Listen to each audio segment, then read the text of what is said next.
Whether you're a self-taught musician, have a teacher, or you're already a professional, this show is meant to help you with knowledge, mindset, craft, and strategies to improve your overall musicianship so that you can become the best musician you can be, regardless of your goals.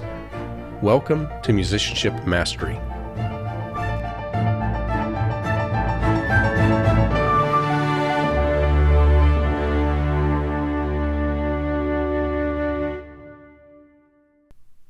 Hello and welcome to episode number 115. My name is David Lane and it is great to be with you once again. So I have to give you a little bit of behind the scenes of what's going on as I'm recording this intro because it does actually relate to today's topic. I am nearly an hour later getting to this than I had planned because of several things. So first of all, I woke up and my computer had restarted. And it says that I restarted it, but I didn't, so I don't know what happened. But there was a lot of things that were problems. First of all, my external drive couldn't locate it. I would unplug it, I'd plug it back in, and eventually I had to go to a new port for it to be recognized. And that external drive is where I keep a lot of videos, including the interview that I did for this episode. So I did have a backup somewhere, but that backup was not edited, and so I didn't want to have to go through all that again. So I was really glad to plug in that external drive. And then I got ready to record this intro, and lo and behold, none of my connected devices were showing. I have two webcams, and they just weren't showing up on any of my apps. I even opened up my digital audio workstation, my DAW, and tried to play the keyboard, and it wasn't connected. So I had to do a lot of unplugging, replugging, restarting, and everything is back up now. And anyways, that is the world of technology. When it works, it's a big help. When it doesn't, it's a big pain, especially if you kind of come to depend on aspects of technology. So what we're going to be talking about today is when it works, how it can work really well for you as a musician. Now I'm talking with a guest today. His name is Sam Reti. He is the founder and CEO of an app called Muzie Live, that's M-U-Z-I-E, and a related app that we will talk about as soon as we have our conversation. And primarily, he approaches apps and technology from the standpoint of helping music teachers. And we'll cover a little bit of that in this conversation, but as I explained to him, I think more of my audience consists of musicians, music students, maybe professionals who aren't quite sure of where they are right now and are just looking for some extra advice, looking for help to getting to the next step. So our conversation is centered on that. So if you are a music student, if you are a musician, just trying to get to the next step, we're going to talk about apps, software, technology that you can use to help you in pursuit of the very next thing that you want to do, to have better practices. And also, one of my favorite things that we'll talk about, because one of the problems is when you don't have a teacher, even if you just don't have a teacher in between lessons, is how do you know if you're doing things right? Well, one of the things we'll talk about is apps that help with assessment. And what we talk about range from the ultra simple, anybody can operate it, anybody can find it, to the more nitty gritty ones that you have to kind of really develop a passion for or have a passion for already in order to make use of it. So there's a variety of things, and yet in spite of that, we don't cover everything that I had on my notes for us to do, but I thought that the conversation went long enough and that we were able to talk about quite a bit. And also I'll let you know, if you have a mindset of fear or anxiety when it comes to using softwares, apps, and technology, I'm hoping that this episode will help you with that, to embrace what's out there instead of fearing it. Now, regarding that last point, I do have an additional thought that I'll share after our conversation, but I think It's important that you hear the whole thing first. This was fun. It is a lot of stuff that we cover in what feels like a shorter amount of time than it actually is, but it's a conversation that I greatly enjoyed. So, without further delay, let me share my talk with Sam Reti.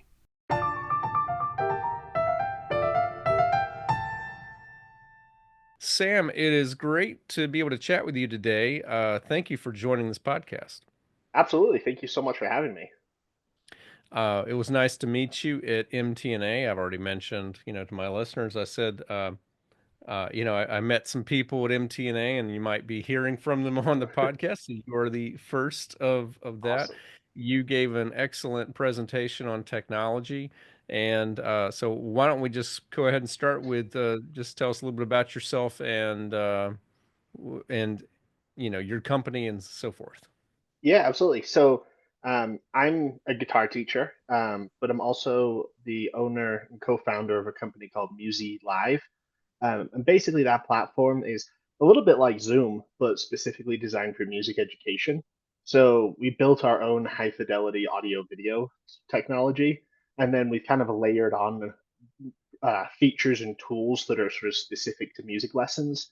So we've got MIDI keyboards, we've got file sharing, we've got group lessons, recordings. We have this really cool feature called Clips, where it allows teachers and students to do what we call simulated duets. So the teacher can record themselves playing, sends that recording over to the student side, and then the student can play along with that track right there in the lesson.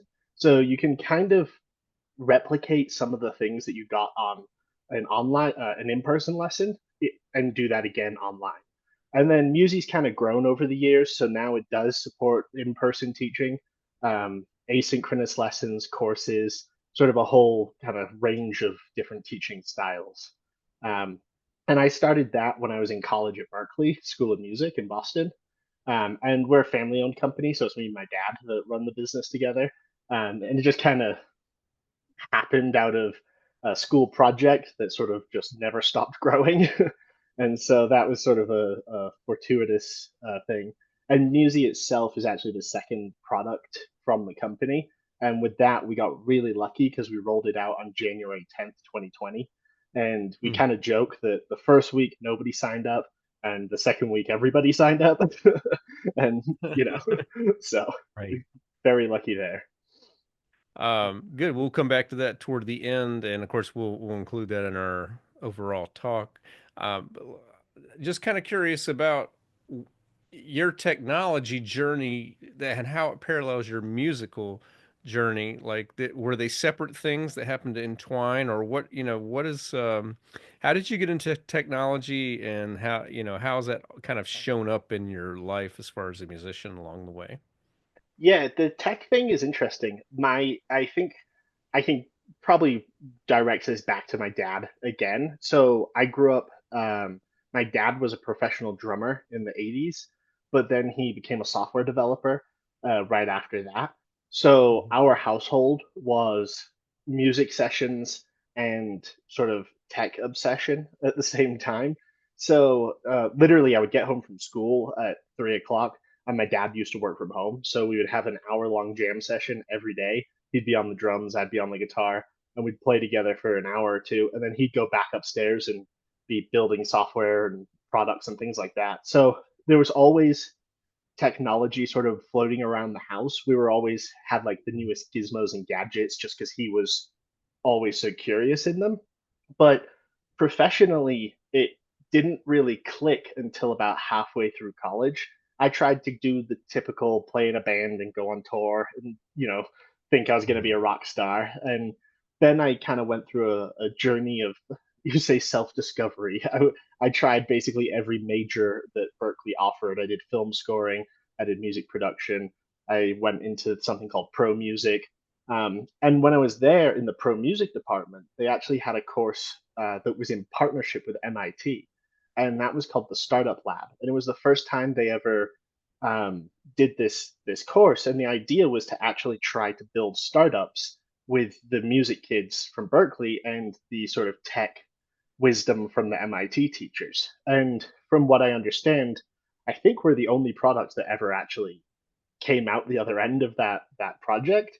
Um, but it was basically at the time I was trying to figure out what to do, and I started designing a practice software for college students. And while I was in the college, I was able to use the school as sort of my guinea pig for trying out the software and everything. And then Berkeley sort of became the first users of that service.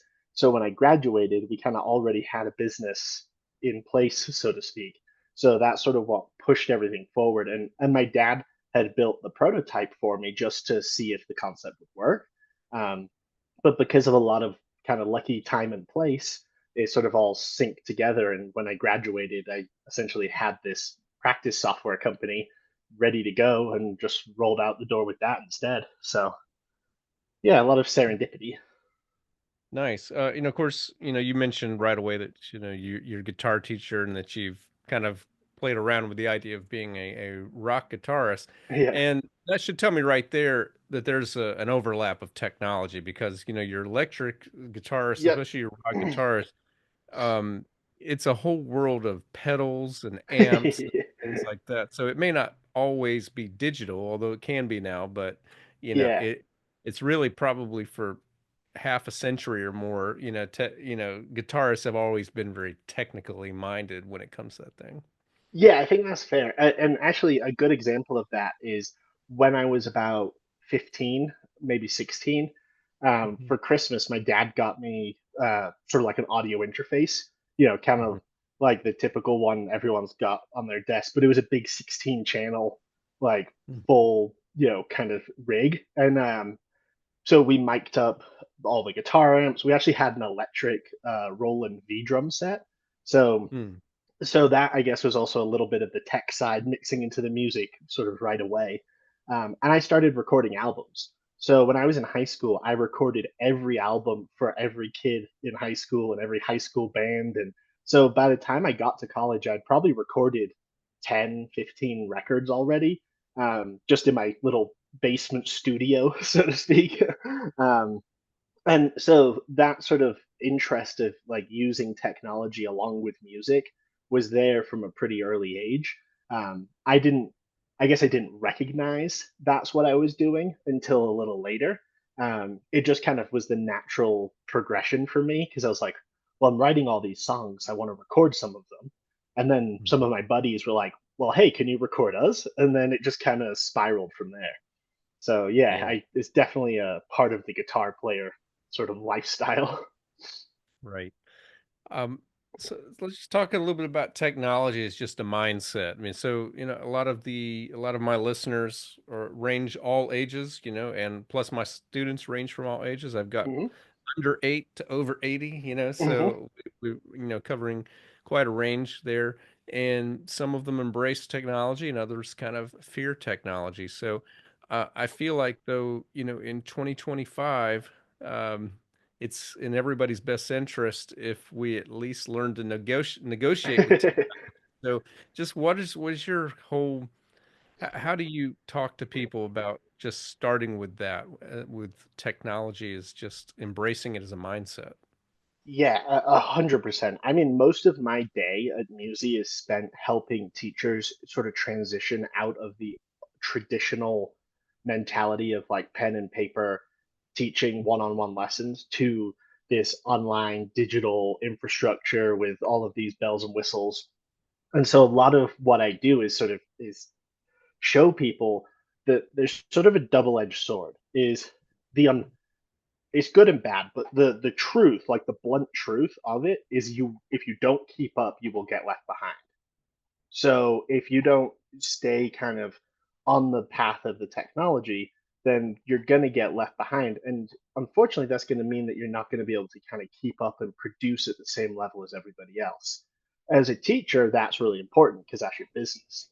As a student, it's not as important because usually if you're just playing and you just care about the music and producing music, then you don't need to be that heavily involved in technology.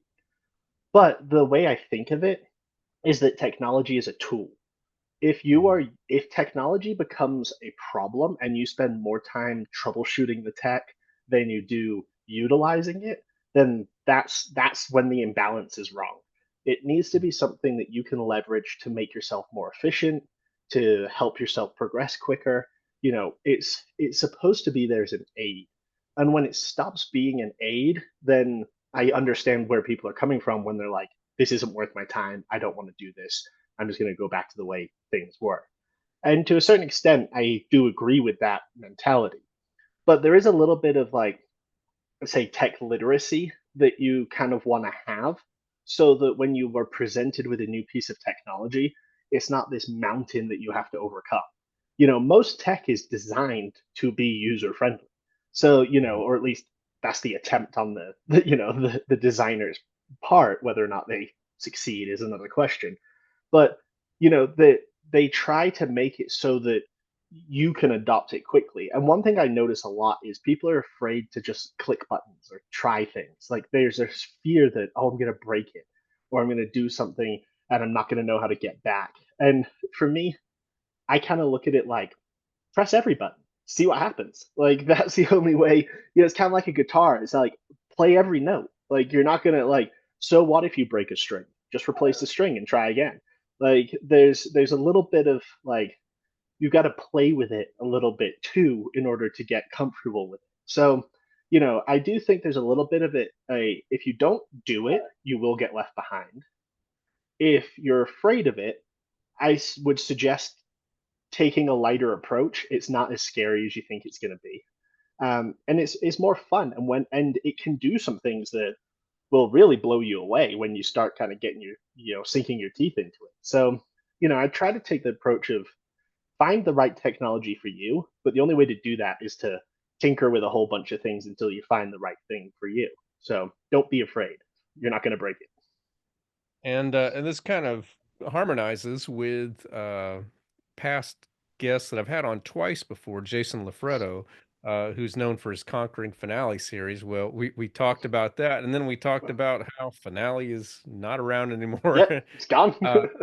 And I think it was in that second episode, he was echoing Emily Grishman, who is like the quintessential music copyist for the Broadway world. It's like she Hmm. basically, if there's a show on Broadway, and they're looking at music, the sheet music, she's Yeah. probably put it together.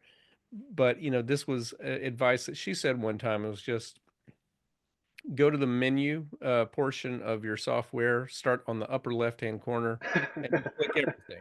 Yeah. Open up a file. It doesn't matter if you break it, but just check it. And Yeah. if it's something that's of interest, maybe write it down, in the notebook, just so you've got Yeah. information Log. Yeah. what it does. And you don't know what you'll need till later, but every now and then you might need something, and you're like, oh yeah, that's Yep. there. um However, there's we're not going to be talking, I don't think, about those really in-depth pieces of apps like Dorico for me right now, which I'm Sure. trying. Final Cut Pro, which is I'm going from iMovie to Final Cut Pro, which is um gosh, kind of hard to describe what kind of a leap that is. Yeah. Yeah. I know I mean, it's exactly what you mean. yeah, but we're going to be talking about some things today. So now you gave a great talk on how to help music teachers, and that's obviously what you do. But I happen to, when we talked at MTNA, I said that a lot of my listeners, are music students of various levels. Some Hmm. some beginning, some advanced. Some of them have a teacher. A lot of them, though, are self-taught. I would say, like, if I had to kind of describe the the most common of my listeners, at least the ones that reach out. There's probably a lot Right. that don't. So I'm totally misinformed on this, but of the ones who reach out, I would say it's the self-taught adult intermediate student Yeah. is where I would kind of pigeonhole most of my listeners. Um, so let's talk to them today about just some apps that we can use. And let's just start with like traditional practice apps. What are some ones that you'd recommend? Yeah, I mean the that's definitely the place to start. I mean, you can start as basic as you want. I mean, literally a Google Sheets or a Google Doc and just making some notes is bare bones. But it works. Writing out your own little practice schedule, kind of checking off the boxes as you complete the things, making some notes as you practice, like that is when we say tech, it doesn't need to be some over complicated, product that automates everything. Like sometimes it's just as simple as keeping it, in a file. Now, I would say do that on a computer and not in a notebook because it's easy to lose the notebook.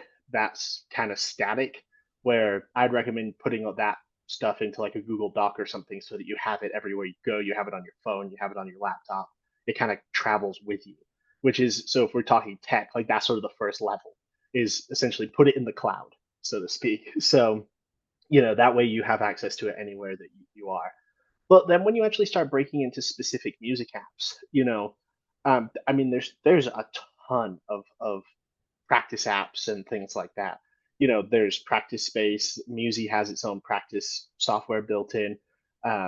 There, those are specifically music-facing practice services. There's any number of iOS apps too that are sort of just basically little notebooks with timers built in. And so those kinds of things are a great place to start because that's somewhere you can make your own notes, you can put the timers together, you have this sort of routine, and it will track a little bit of information for you.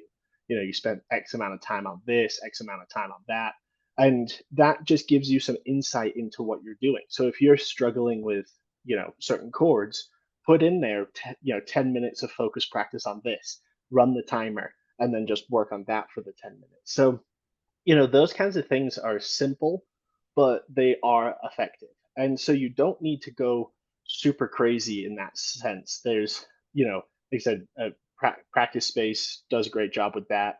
There used to be Tonara. Unfortunately, that one shut down. Musi has the practice services. And there's another one, I'll space on the name of it now. I think it's actually just called Practice App.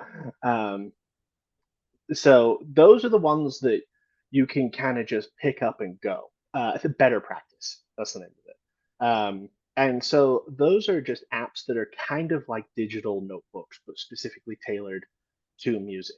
The cool thing about a lot of those is they also usually are two-sided. So if you are taking lessons with somebody, the teacher can input information into those services as well, so that you can get your own practice stuff, but you can also collect practice information from your teacher. So if you do take any lessons, then that's a nice advantage. But if you don't take lessons, it's okay. You still have sort of a way of organizing all your own content. And so that to me is the bare minimum. Start with a practice app like that, or just to organize yourself a little spreadsheet and start from there. And then it can really kind of go crazy from there. From just the notebook style apps is fantastic, but after that is you start getting into apps that can do self-assessment and can AI learning and things like that. So, we'll jump into that in a sec, but if you're in the sort of tech phobic side of things where you're not super confident with your abilities with software, that's where I would start, is something like a simple practice app. Yeah. And actually, I was just looking at the categories, and I'm not sure. This may be one of those things that kind of gets overlooked.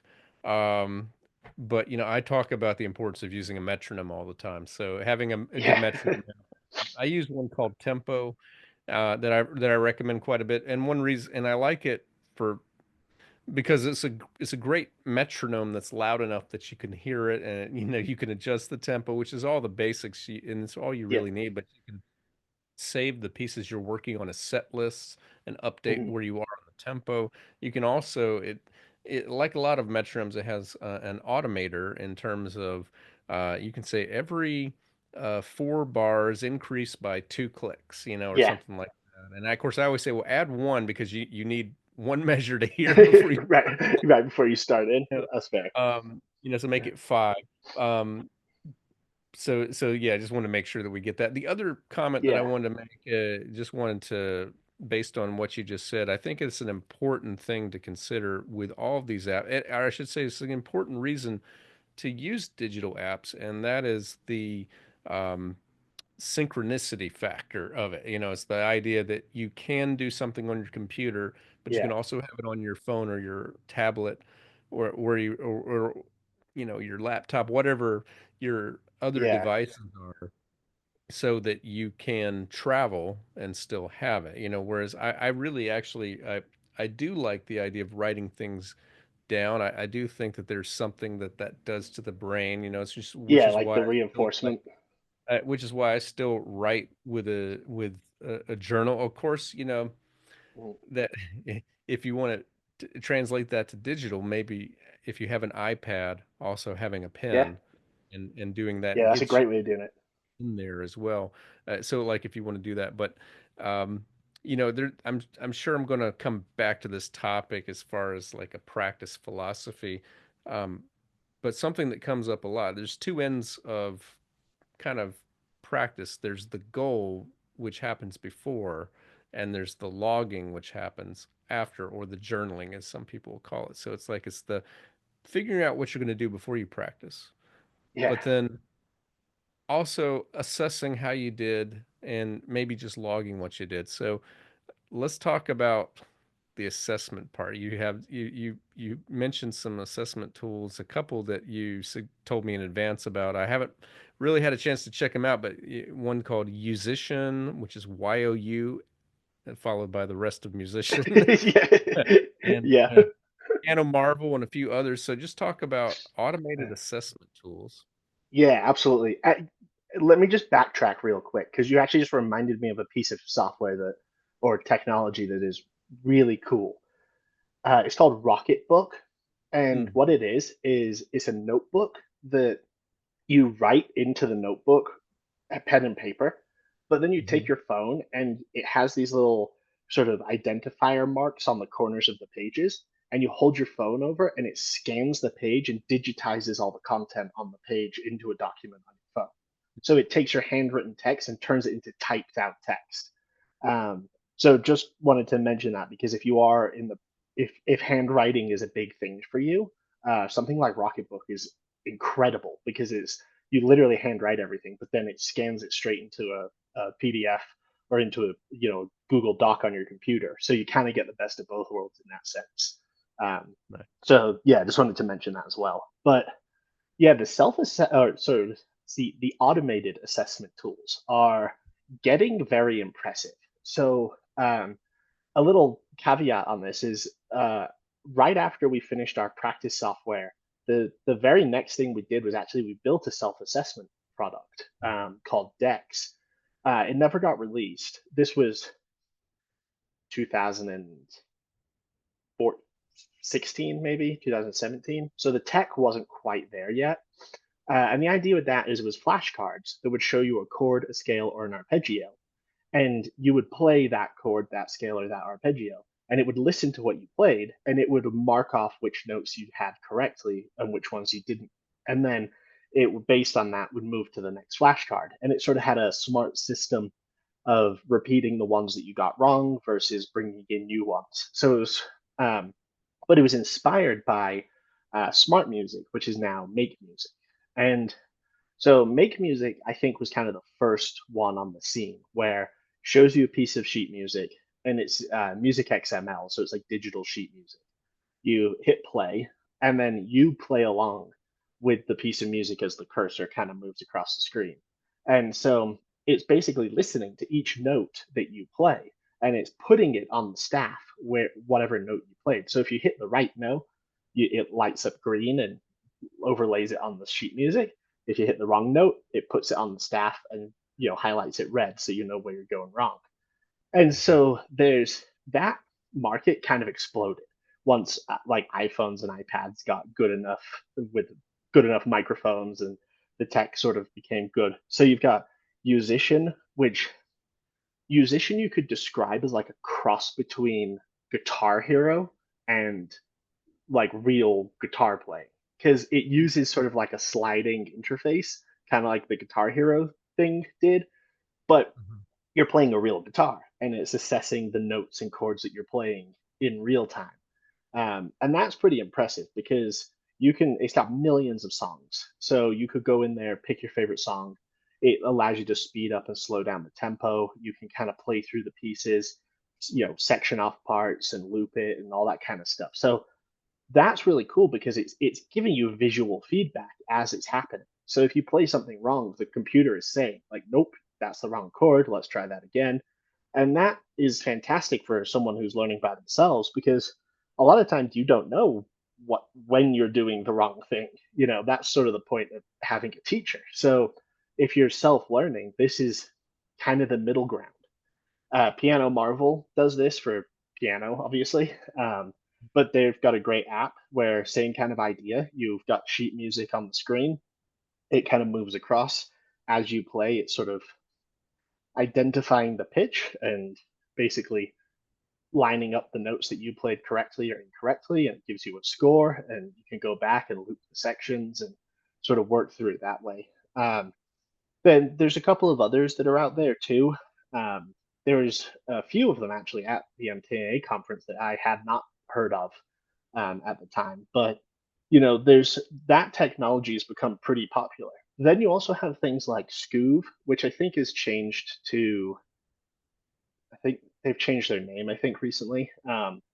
But basically, they are an iPad app where the idea is that you have, again, kind of like the good musician, it's more like it's the falling notes you see. Like when you're playing the piano, it has like falling notes, and you just have to like line up the notes with the keys as they kind of cross the path. Um, Hmm. and so those are much more like visual learning platforms. So those are interesting because there's quite a lot of those on the market. And the idea is that you don't actually have to read music for those ones. You just kind of have to be able to identify the keys as the like the lines kind of merge with the image on the screen. And those are a great place to start. I mean, if you don't know how to read music and you don't have a teacher that can help, and that's sort of an area that you're not comfortable with, visual learning is great. I mean, it gets your hands moving, it gets you kind of comfortable around the keys. And then as you kind of graduate out of that, you could move over to like the Piano Marvels type softwares or the Smart Music or Music First has their own as well. Um, and those, are the ones that identify based on sheet music. So it kind of depends. If you're a visual learner and it's the early days, Scoov and musician are sort of the ways to go. If you're comfortable reading music, then smart music, music first, the piano marvel, apps like that where it's actually tracking based on the sheet music is going to be a little bit better. And the music first one is powered by Match My Sound, which they were at the MTNA conference too. But theirs is cool too because they can do polyphony. So one thing to mention, most of these can only identify one note at a time, Hmm. just because identifying a chord is quite complex. But Match My Sound actually can identify a chord and can do quite a lot of notes at the same time. So um, give them some credit. That's some pretty impressive technology. Right. So there are limits of the tech itself, but the options are out there. Right. And also, just as far as like automated assessment, should mention if you have a teacher who has the Faber Piano Adventures Teachers Atlas, they now have a basically, I don't have it right in front of me, but it's a sight reading section that they can Hmm. sign up all their students, and the students can go level by level and practice sight reading, and it will tell them like where how it was off. They'll give you an Yeah, assessment. yeah. The guys that make music have one too. Mhm. Sight Reading Pro or something. They released that not too long ago, which is similar kind of concept. Is it just generates sight reading examples? You play the Right. four bars, and it kind of aligns the answer there for you. Great. All right, well, we're gonna go to one that everybody will know this. In fact, they might even be watching this podcast on this platform. It's called YouTube. Yep. Tell us how that can help you with learning music. Yeah, the beast, the YouTube has become. I mean, the thing there's sort of YouTube or any video courses. I kind of have to give like the warning of read the comments, look at the view count, kind of find the ratings, things like that, because there's a lot of not that great material out there. But there is a Mhm. lot of fantastic material out there, and it's free. You just go on YouTube, type in learn this song, and there'll be some top-notch teacher, going through and teaching you step by step. Now, I think it's one of the greatest resources that's probably ever been compiled. The YouTube libraries, billions of videos at your fingertips at no cost. I mean, there's nothing comparable to that on earth. So to give them credit, that's an amazing resource that everyone should be utilizing.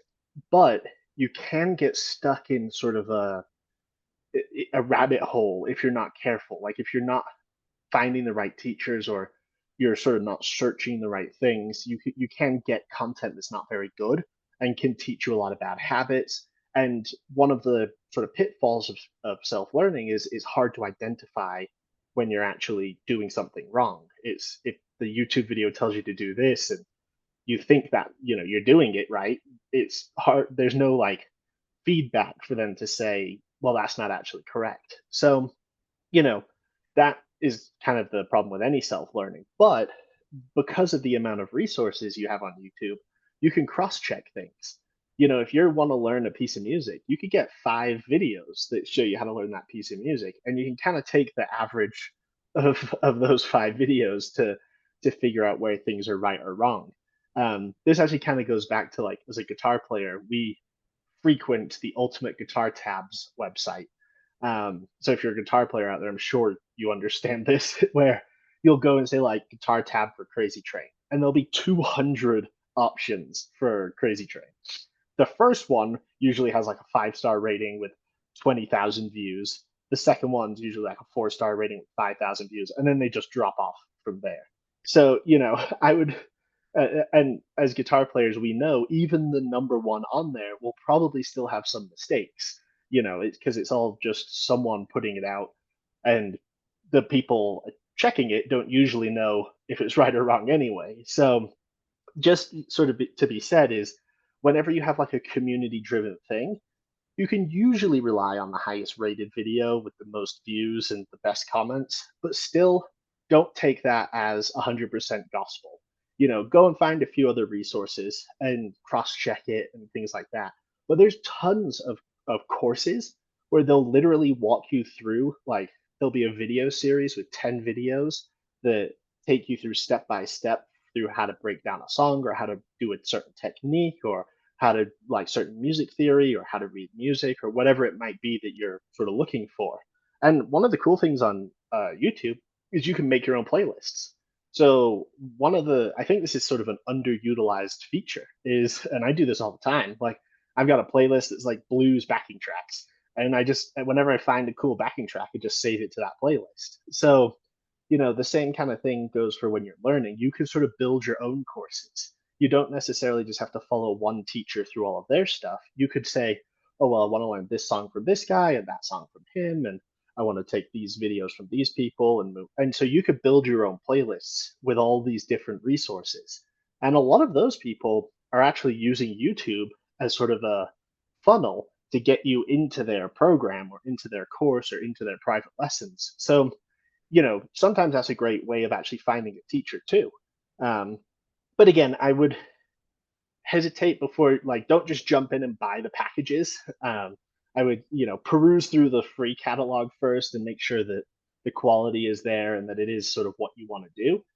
But it does provide an avenue for you to find new teachers and new resources that you probably would have known about before. So I definitely have to jump in here as a someone who has instructional videos as a teacher on YouTube. Yep. So the one thing that I might push back on as far as a method of judgment, and I have a few videos that have done pretty well as far as views, so Hmm. yeah, but the view count is one that I would take with a grain of salt. Now, Hmm. if maybe it has, I don't know, 40 views, 30 views, something like that, that Right. maybe not so much. But if you're comparing, say, one that has 1,000 to one that has 100,000, um, kind of analyze why it could be a variety of factors. It could be the lighting, it could Yeah. be the thumbnail, the title, but also another thing that kind of separates, and this is something that I'm that I'm mindful of, is I am a middle-aged bald guy, and I will sometimes see a video with exponentially more views than I have, and it is a woman 20 years younger dressed for success, you might say, Yeah, with yeah. good makeup and everything. So, and we'd like not to think so, but that is, it's the same reason why, you know, uh, one of the reasons that I like Radiohead, the band, is because most of them would not be mistaken for models. So if they're popular, it must be for a Because reason. yeah, because they're actually That's good. the whole book. And it's like that's the predominant thing. And this is sorry, Yeah. we're derailing here, but No, no, this but is something in the music industry too. Even in classical yeah, musicians, yeah. um, they they can't just like play well. They've got to look well or do their Yeah. best. And Well, um, no, and I think you're actually kind of dead on. That's why I say cross-check with other resources, right? Because that view count is take it with a grain of salt. If it's now, if you got 50 million views, then it's probably a pretty solid video. But I agree with it, like it still could just be it's very high production quality, or they've got really great lighting, or they've got a great thumbnail and a great title, and they just really know how to run their SEO. And some of those things drive. I mean, go on YouTube's trending list and tell me that 50% of that isn't just, right. no offense, but not top quality material. Um, So you caveats know, that I would offer everybody just so the idea of a playlist is really good. And when you start hearing things from four or five different people, right. that's a that's good advice. The other thing that I would also say is if you come across a video where anybody makes it seem like this is an easy thing to do, um, like quote unquote, learn 100 songs in Songs in 5 minutes. Yeah. 5 minutes. There's a bunch of videos out there. Um, these either are complete scams or they ignore the whole idea of a well-founded technique Mhm. and good practice skills. If music was easy to learn, everybody would do it. This is not Yes. something we wouldn't be discovering this, in the year, Yeah. 2025 Right. or any time around this time. It would have been known for a very long time. Yes. So th this is something I would say getting a variety of opinions on YouTube is certainly a good idea. Like, I hope Yeah. everyone will watch my videos, but I hope that they'll also compare them to others. Uh, Right. I might I might hit something in a way that makes sense that others haven't, but Yeah. I might be telling you something that's not making sense, and you'll Right. find that. And So, 100%. And yeah, I agree. I mean, beware of the clickbait titles. That again, kind of like the view count is people do that because they know you're gonna click up 5 easy ways to shred like a rock star. Unfortunately the magic bullet or the magic pill that you're looking for is called dedication and practice. So, if you want me to break the secret of the industry on day one, it is time. It is simply committing time. That is the secret. So, yeah. okay, so you had a category called asynchronous tools. What are some of those? Yeah, so asynchronous tools are kind of a hybrid between like the YouTube and the private lesson. So, courses are a great example of this, but there's sort of different levels of courses. So there's a couple of like teachers, I mean, quite a few teachers I know of that are offering courses, which are pre-made packages, right? So it'll be like module one has a couple of videos, couple PDFs, worksheets, and things, and you can basically buy into this course. And one of the perks typically is that you get to chat with that teacher every so often, and they will provide feedback on your videos and assessments. And there's actually a couple of platforms that do this. I believe one of them is called TrueFire.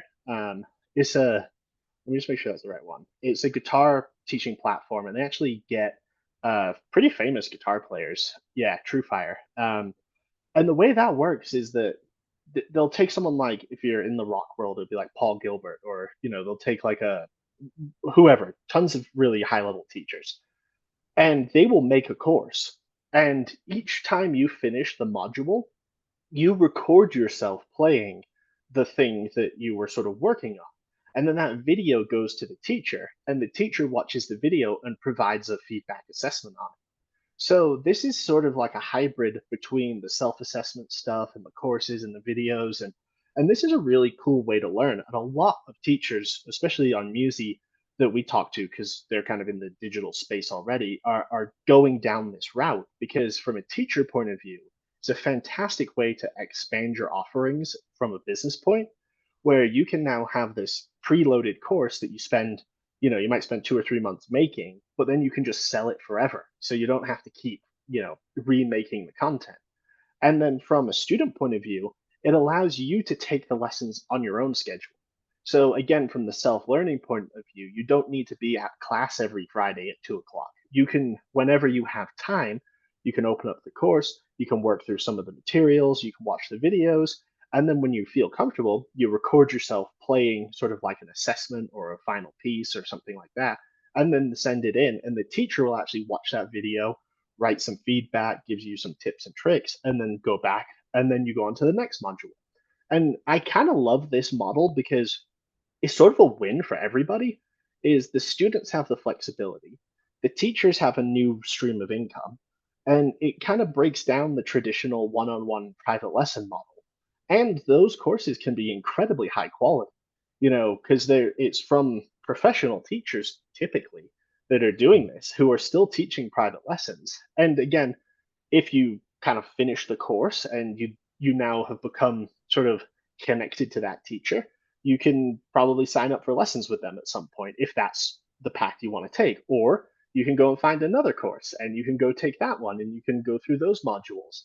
And I just love the flexibility. Like a big thing, we do with Musi, because it's online or hybrid or courses, is we try to kind of embody that less rigid lifestyle where, like you were saying earlier, it could be on your phone. So if you go on vacation and you've got a guitar with you, or whatever, you have access to the instruments, you can just be playing on your free time. Or if you travel a lot, you can kind of keep learning as you go. And it's just a lot less rigid, but it still provides really high quality feedback. So that's sort of the idea of asynchronous lessons. Yeah, and I know some teachers that I know one teacher in my area that started doing that in 2020, and I think she has switched to only doing that, Yeah, which is it's an interesting choice. It allows her to have a lot of students because she yeah, doesn't have to have them on the schedule. Now, I will say I gained one of her students because they wanted sure. one-on-one interaction, during Yeah, their lessons. So, that's the one thing, to keep in mind, but it certainly is an option. this is like a pathway typically. I usually see people do the courses and then go, okay, now I want some private lessons. I want to refine these techniques. I want to take this to the next level. And whether that's with the same person or if you go out and find another teacher, that's great. Um, but, again, if you don't want to take private lessons, you could just find another course and you can kind of keep jumping through those. But I agree. I mean, I think at the end of the day, it's hard to argue that anything is better than an actual teacher face to face, or at least across a video screen, giving you Right. real time feedback from the actual, performance and experience that you're having right then and there. But as we said, a lot of people, that's not really the best option for them from scheduling or from price point. And typically courses like that are cheaper than doing private lessons too. So that's another sort of thing to think about from consumer point Right. of view. So let's talk about one more category of apps for musicians, and this is getting into some nitty gritty for especially for this decade, and Yeah, actually maybe maybe one that's a little more polarizing, and that's talking yeah, about AI, but we're also yep. throw virtual reality in there as well. So this is something that I know you have kind of unique experience among musicians. So chat with us a little bit about that. Yeah, so as you can probably tell, I'm very involved in the tech side of things. And so I actually offer VR group lessons as one of the options in my private studio. So this started because, I mean, kind of like everyone during COVID, you're like, what else can I do? you know? Um, so even though I was running Musi and literally, helping people, pivot to online teaching, I had kind of already, from my point of view, I online teaching wasn't a new thing to me. Obviously because we built all the technology for it. It was kind of like, yeah, that's cool. I'm always thinking, well, what's next? So the Right. VR stuff is really neat because what I was able to do is literally I got an Oculus VR headset, mostly just for the games. Like, to be honest, like I bought it just for fun because I just wanted something to do while I was stuck in the house all the time. But I realized quickly that there's quite a few apps in there that are designed for like collaborative environments. And so I just put out a feeler to all my students. I was like, hey, does anyone have a VR headset? And a whole bunch of the 12 to 14-year-old boys were like, oh, we do, as that's kind of the target market there. And so what I did is I put together theory group classes once a week in VR. And so we would actually put the headsets on. We'd meet up in either rec room or workspaces, workplace, which is Horizon, which is like Meta's sort of pre-built app. Rec room is more like a kid-friendly, sort of silly one where you're like a little cartoon character, but still pretty cool. But the idea was that you actually have a level of interactivity that is almost weird because you can like high five each other, and it like the like haptic feedback actually feels like you're high fiving somebody. Hmm. You can talk to people like face. You can look at each other, and like if somebody's over there, you have to turn and look at them and talk to them. And some of the cool things is that like they have whiteboards built into these apps. So like you can have a whiteboard just floating in free space. And the weird thing is like in your physical like office, you actually like walk over here and write on the whiteboard. And it's in the VR world, you're writing on a whiteboard, and everyone Hmm. in there can see what you're doing. So you will literally have these like classroom environments where the students are sat at desks and they're watching you write things, and they have their own little whiteboards, and they can be filling out worksheets and things there in the little app. And you can even, silly things like there's one where you can throw tomatoes at each other, while you're in the classroom, or there's like plungers that you can stick to people's heads. And so it's got this like hybrid of like a silly fun game environment, but it's still actually a classroom where you're talking to each other, and people can raise their hands, and when they literally raise their hands in order to do so. And so from like a community sort of personal like feeling, it's like a hybrid between online lessons and in-person lessons. It's this like weird middle ground. Like, yeah, they look like a little cartoon character most of the time, or some weird Right. like avatar version of themselves. um, but it's pretty neat. I mean, that it's one of those things that's only going to get better. They're spending billions of dollars on VR stuff still.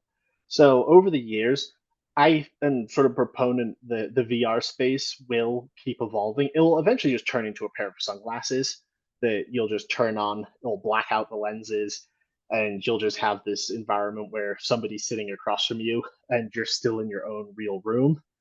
So that kind of hybrid is definitely coming, but from a unique offering point of view for a studio, it's fantastic. There are some apps in there too from a self-learning point of view. There's this piano app where you sit at your piano, and kind of like the ones we were talking about where the notes fall on the keys and you kind of like hit the key in time as the like line reaches the piano. In the VR one, it's actually your piano. So the Hmm. the like lines are falling and actually touching the keys on your piano. So you're actually playing a real piano as the notes are lighting up the keys. So it's like superimposed over your real piano.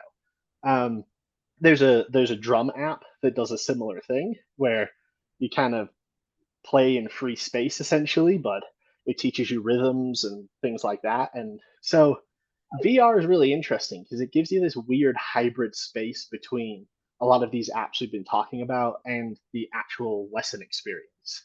Now, of course, there's a little bit more of a buy-in. Like you've got to go and buy a VR headset, which, they're not terribly cheap. They're a couple $100, but they're also pretty cool to like watch movies and stuff. So, they do have like a sort of multiple purpose. Like I use, just as a tangent, I use this app called Big Screen, which is a movie theater, and you can go in and people will be playing movies, and you could just go sit in the movie theater with 20 other people, and you can chat with each other, and you can watch a movie on the movie theater screen.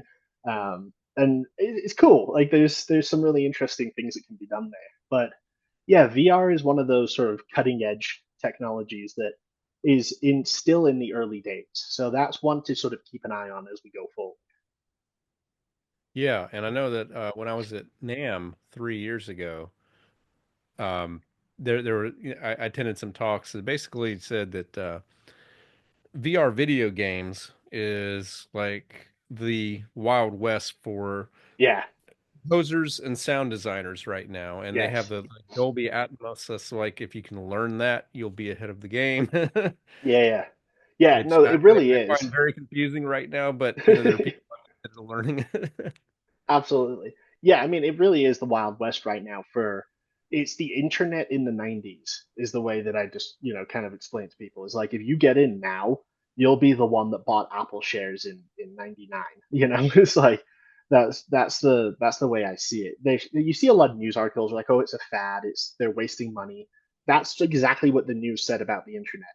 Like that's Yeah, exactly what people kept saying. "Oh, it's a waste of money.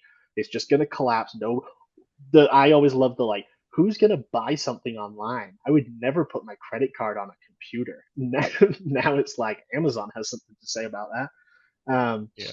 So yeah, that kind of stuff is fascinating. Now on the other side, the probably more polarizing one is AI. Now I'm a big proponent of AI because, kind of like I said at the beginning, if you don't keep up with the tech, you're going to get left behind.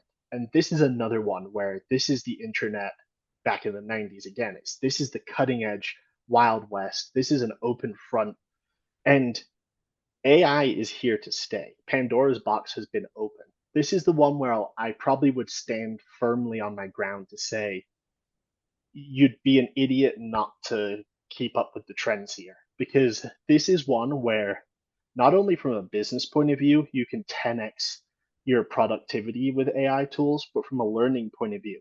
So the other day, I have ChatGPT built into my phone. Mhm. Turn on the video camera, put the camera right there on my desk, pick up a guitar, and I just placed my fingers on a G major chord. I didn't strum the chord. I just simply put my hand as I was playing the chord. And I said to the phone, "What chord am I playing?" And the AI looked at my hand through the camera and said, "Looks like you're playing a G major chord." So I said, "Okay, what about now?" Switch to a D. Said, "Yeah, it looks like you're playing a D major chord." And then I switched to C. Oh, looks like a C major chord. Say, okay. And then I was like, "Create me a four chord exercise," and it generates a couple like exercises for you. Says play this 3 times, play that 4 times, play this, and you go through and you play, and it's watching you play, and it's basically telling you in real time whether or not you're doing it right. And that's not an app built for music lessons. That's just the generic chat gpt, which, and it does get things wrong, is, but the point is that that's not even built for that purpose. And it's Right. really, really good at identifying what you're playing without actually even strumming the chord. I mean, once you strum the chord, it's easier because it can hear it. But um, the point is that like the visual component of these things is becoming so good that I strongly believe that in the next 5 years or so, and I always overestimate those guesses. It's probably going to be more like 2 years or 6 months for all I know. Um, Right. that you'll have a video conferencing service where it's not a person on the other side. It's just an AI teacher, and it's just a animated person, like cartoon character or an animated head, and you play, and it gives you instant feedback just like a private lesson would. Now, that doesn't exist today. There's still quite a lot of work that has to be done. I'm not saying this is something I'm going to do, so just take this with a grain of salt. But from Musi, I have hundreds of thousands of lesson recordings. We don't do this. So, again, this is not something we're going to do. This is just hypothetical. You could take all of those lesson recordings, you could put those into an AI model, you could train it how to become a better teacher, Then you scrape YouTube and take another 100 million videos from the YouTube library and train this model specifically on how to be a music teacher. You then give it the eyes and ears, that are available through a camera and microphone. And this is not simple. Like, I'm way oversimplifying this right now, but the concept in itself is there that you train a model on this specific set of data, and then you have a product where the other person is on a video call with an AI, and you just have a lesson, and you can ask it questions, and it can respond in real time. And I mean, if you go on ChatGPT right now and you turn on just the voice mode and just talk back and forth with the computer, and ask it questions about, oh, what notes are in a C major scale? How do I, play a dominant chord? What's the difference between major and minor? It answers them all perfectly. So, Mhm. you know, combine these technologies together, and I think next year the conversation we'll be having will be, how do we stop this AI teacher from taking over? Um, Right. so, but again, as I said, this is a drastic oversimplification of how complicated it really is to implement this stuff, but it's coming no matter how you want to look at it. And as a guitar teacher, part of that is like, oh no. Like, but the way I look at all of this stuff is nothing will ever replace human interaction. Yeah. This is again just a middle ground to this whole sort of spectrum from a notepad on your phone to full in-person lessons. This is just another slice in that spectrum. It will never rival full in-person lessons, but it is something that is going to happen. So if you hate AI, I understand it, but it's not going away just because you don't like it. So I would suggest embracing it. And if you're curious about it, there's tons of free AI applications out there: Gemini, ChatGPT, Claude. There's all these products that you can go and try yourself. Now, where I personally don't see much value in AI right now is in the songwriting side of things. Like, I'm not interested in an AI writing a pop song for me or something. I Yeah. Cool. I don't Yeah. really like. I don't really see any value to that. But as a quick tangent, yesterday I saw a video with the keyboard player Jordan Rudess from Dream Theater, incredible piano player. What he's been doing is training an AI to play like him. So he's been giving this AI hundreds of hours of his own performances. And what he does with that is he actually plays fours back and forth with it. So he'll play 4 bars, and then the AI will play 4 bars. Then he'll play 4 bars, and the AI will play 4 bars. And Hmm. that's kind of cool because now you have like a jam buddy that is kind of playing like you do, but coming up with things that you might not normally do. So if you are in a situation where you want to jam with someone, but you don't actually have someone to jam with, then AI could actually step in that place and become sort of like it could create backing tracks for you. It could literally trade fours with you. There's some really interesting stuff there. So as a tool, as something that helps you progress, I see a lot of potential. But I don't care for AI writing music. I don't really see the point. I think this is a topic that perhaps maybe we should check in about a year from now Yeah, and have yeah. have an episode all about this just to see where we are at the time. Because now there may be a few music teachers listening that maybe felt, you know, a natural cringe. Yeah. So again, this might be something that, for a future episode, down the road, just to talk, calm everybody's fears, but also Yeah. help them utilize it better. The one thing that I will say that I've heard a lot and I find to be true, is that when you have a lot of digital competition or virtual competition, going analog actually is something that will help you in that instance. For example, um, if the more people go online for lessons, the more valuable it is to be in person. And Yeah. that's one way to think about it. And consequently, if everyone got offline, Right. you Being it would be online more is, valuable to be yeah, online. Um, yeah, just likewise, actually writing some music, is right. something. do, in a world full of AI, Yeah. if that comes to pass. But that's just kind of just a general thought is, um, being just seeing like there's always something that you can do that's a little bit different, and people will value that, and Yes. and it's kind of a case in point. Um, you know, really since the pandemic, more people were going to live theater and live Right. music than Right. they were just before the pandemic because they Yeah.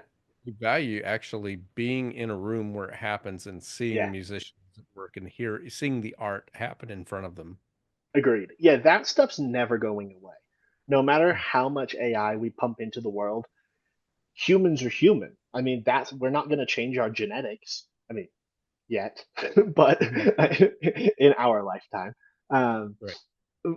we will still crave human interaction. We will still crave interpersonal relationships. We will still crave crowds, audiences, and experiences. That's never going to change.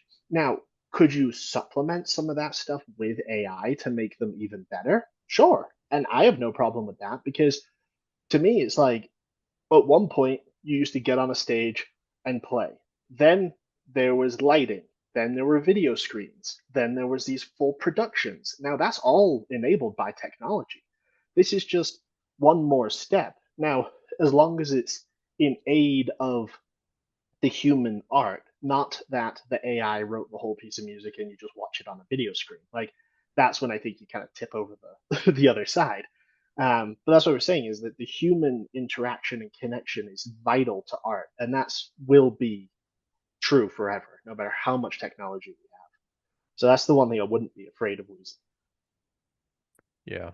Well, this is a topic that I think we could double the length of this episode, still Yeah, have things to talk about, but hopefully this will give everybody just some ideas of how you can use technology to just yeah. help your experience. So let's go ahead and just wrap up. Just tell people where they can find out more about your your product and also where they can follow you. Yeah, so musie.live, Muzie dot Live. That's the website, that's the platform. That's for teaching online, in-person, hybrid lessons, groups, recitals, ensembles, whatever it might be. We kind of cover any type of teaching. There's a whole bunch of fun technology loaded in there. We even have our own AI inside Musi as well. But all that does is write notes for you. So don't worry. Then me, myself, I'm just Sam Reti. I'm connected to every aspect of Musi. So you can, if you follow anything Musi related, you're essentially following me. So that's probably the best way to get to us. But if anyone is more curious about this stuff, feel free to reach out. Just sam@musi.live. I'm more than happy to chat with you about technology, about how to utilize these tools, different tool options, things like that. Doesn't have to be Musi related. But yeah, it's been an absolute pleasure. I love talking about this stuff. So thank you for having me on. Well, thank you. It's been a pleasure talking to you today.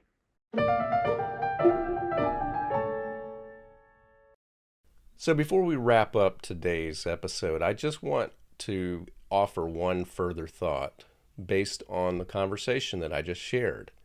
And that is, I know that some of you are teachers and many of you are professional musicians. Some of the things that Sam just offered as possibilities regarding AI probably sound pretty frightening. I kind of joked about it as we were having our conversation, but it left me feeling a little uneasy. And I can no more tell you that you have nothing to worry about than I could tell you if you were a photographer who used only film and said that there's no need to get a digital camera. Or if you had a job assembling things manually in a factory, and I said there's no worry about your job, I could no more say that a few years ago than I could that there's no worry about AI with music right now taking your job.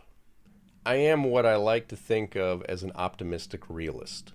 So as a realist, I have to accept that AI and virtual reality are going to change things dramatically to the point to where I, as a music teacher, I, as a musician, am probably not going to be able to do things exactly the way I am now going forward.